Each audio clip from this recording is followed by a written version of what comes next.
May I now request the Honourable President of India, Mr. Pranab Mukherjee, to please share his thoughts with us.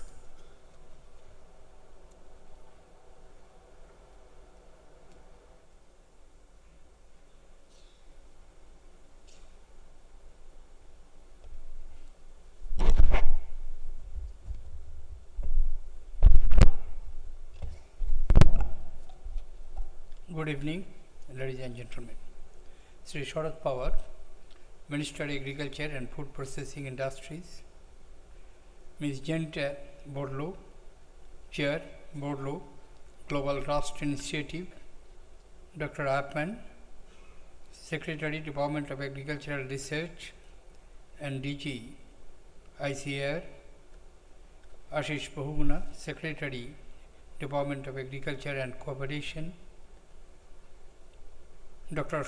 Kaufman, Vice Chair, Borlaug Global Rust Initiative, Dr. Sapon K. Dutt, Deputy Director General, ICAR, distinguished participants, ladies and gentlemen.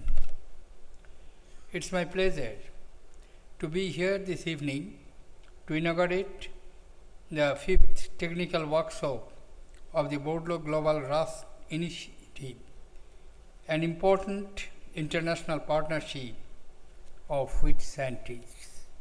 I, on behalf of this country, its agricultural scientists, farmers and people, extend a warm welcome to all of you. A country's development depends on the productivity of its people. Progress is possible only if the health of its population is secured, and for that, food and nutritional security for people is essential. There are many regions in the world where food deprivation persists. Steps are required to secure for the poor and the needy greater access to food. Many nations are tied to the imperatives of bringing greater inclusivity in their growth process. The interdependent objectives of poverty alleviation, mitigation of food inadequacy, creation of rural employment and growth in rural income can be achieved by substantial expansion of food production. In national policy making, food production deserves very high priority. Ladies and gentlemen, BGRI was launched in 2005 by Dr. Norman Borlaug, who is recognized world over as the father of Green Revolution. His pioneering work in the mid-20th century in developing the semi-dwarf, high-yield and disease-resistant wheat varieties has saved millions of people from hunger and deprivation all over the world. Rusts in wheat have always posed a challenge to sustainable production of this crop. In 1998, a new form of stem rust was identified in Uganda that could overcome the resistance gene developed by Dr. Borlaug and others 50 years back. 90% of wheat varieties became susceptible to this rust. Dr. Borlaug called for greater investment in agricultural research as well as coordinated efforts of the research partners. BGRI was born out of this urge to fight the new threat. This initiative is commendable in its devotion to contain the threat of wheat rusts and mitigate the vulnerability of the wheat farms across the world. BGRI is an influential body successful in bringing together agricultural scientists, pathologists, and wheat breeders from around the world in one platform to develop greater understanding of this hazard. I thank BGRI and also compliment the Indian Council of Agricultural Research for bringing this significant initiative this year to India, a nation with historic linkage to agriculture. Ladies and gentlemen, wheat is the third most cultivated crop and the most consumed cereal in the world. In India, it is the staple diet in the northern part and central regions. Wheat cultivation dates back to the days of Indus Valley civilization, and the recent studies indicate that it may have taken place even in the past in the peninsular regions of present-day Karnataka and Andhra Pradesh. Modern wheat breeding in India began in the first decade of the 20th century at the then Imperial Agricultural Research Institute in Pusha. In 1947, the year of India's independence, India produced only 7 million tons of wheat. The agriculture system was underdeveloped. Food grains production was not enough to feed the citizens of our country. India was a net importer of food grains for a very long period of time, as the agriculture minister has pointed out, even up to the mid-70s. In 1950, the first year of our republic, total grain production in India was just 50 million tons. And last year, thanks to the agriculture minister who steered this department for the last 10 years to scale a new height, India produced 258 million tons of food grains. Agricultural education and research in India was given a firm footing immediately after independence. In 1949, my distinguished antecessor, Dr. S. Radhakrishnan, who would become the second president of this country, headed the first Education Commission of India. The commission recommended the setting up of rural universities in the American land grant model. To promote agricultural education in this country, agricultural universities were established through collaboration with several American universities. In November 1960, the first state agricultural university, Govind Ballabh Pant University of Agriculture and Technology, Pantnagar, was established. A strong foundation for agricultural research was laid, and it has played a pivotal role in the agriculture development of India. Ladies and gentlemen, in 1961, semi-dwarf varieties of wheat with a high yield potential were identified in the International Wheat Rust Nursery at the Indian Agricultural Research Institute, Pusha. The sources of this strain was traced to the Cooperative Wheat Research Production Program, a joint effort of Rockefeller Foundation and the Mexican Ministry of Agriculture, headed by Dr. Norman Borlaug. At the behest of Dr. M.S. Swaminathan, then a member of IARI's wheat program, and Shri Subramaniam, the then agricultural minister and architect of green revolutions of India in the 60s, Dr. Borlaug came to India in March 1963. The seeds planted resulted in yields higher than harvested in South Asia until then. Dr. Borlaug's visit also set the stage for the subsequent introduction of high-yielding wheat varieties developed by our agricultural universities.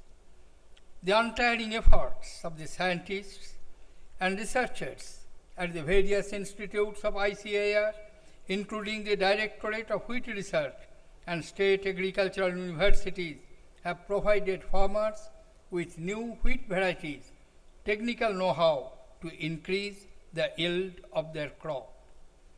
The context in which we speak of agriculture in India today is very different. From being a net importer, we have become a nation of self-sufficient in food grains production. India is now the second largest wheat producer in the world. It is also the second biggest wheat exporter. In 2012-13, we have produced 92.5 million tons of wheat, after setting a record of 94.9 million tons in the previous year. From 0.8 ton per hectare in 1947, we now produce wheat at the rate of 3 tons per hectare. The quantum leap in productivity is a measure of success of our food grain production program. Dr. Borlaug, along with the Indian scientific community, most notably Dr. Swaminathan, were the driving force behind this spectacular achievement. Ladies and gentlemen, Dr. Borlaug's intervention helped improve food security in the South Asian region. This region today is the largest contiguous wheat growing region in the world. Dr. Borlaug, for developing high yielding wheat varieties and for the fight against stem rust, earned the Nobel Peace Prize in 1970. In his acceptance speech, he said, and I quote a few lines, "It is true that the tide of the battle against hunger has changed for the better during the past 3 years. But tides have a way of flowing and then ebbing again. We may be at high tide now, but ebb tide would soon set in if we become complacent and relax our efforts." Unquote. Knowing that the fight against hunger was perpetual, he refused to rest on his laurels. He continued in his role as teacher, researcher, and activist, and worked tirelessly to find ways to improve crop yields and ensure food security. Ladies and gentlemen, the research of wheat continues unabated in India is a legacy of Dr. Borlaug.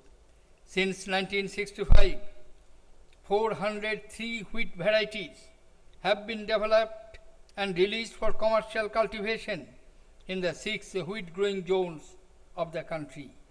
These varieties have been released after stringent evaluation for yield, nutritional content, and disease resistance.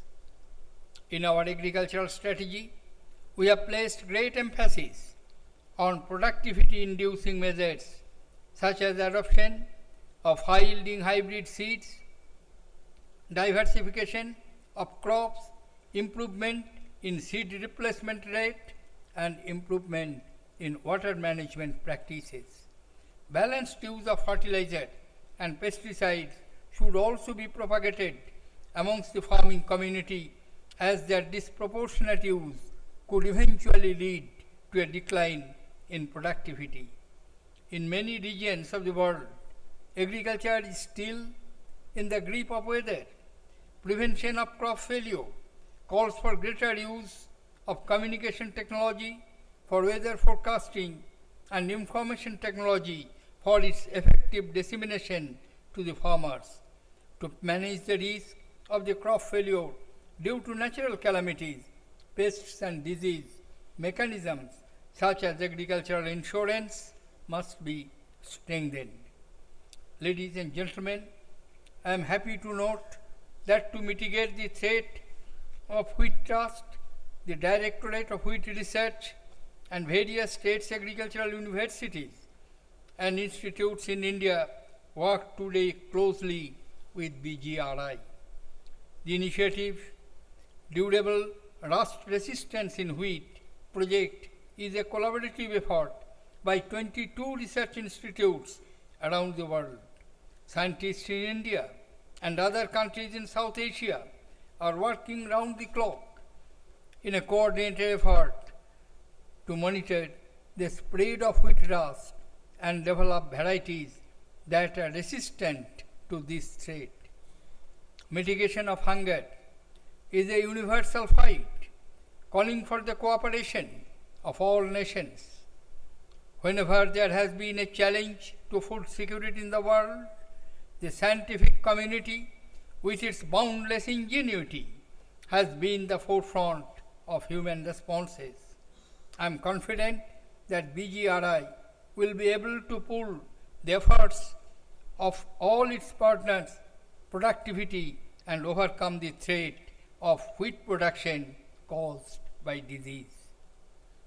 Marking the 50th anniversary of Dr. Borlaug's first visit to India, it is only befitting that over the next few days, India is hosting this largest gathering of wheat pathologists, breeders, researchers to discuss technologies and strategies to ensure the safety of wheat cropping.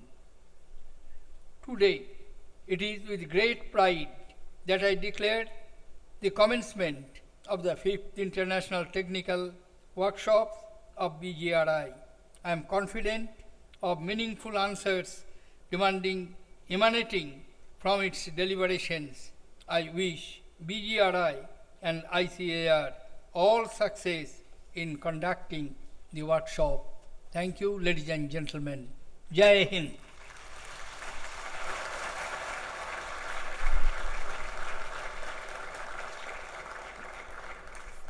Thank you, Mr. President, sir.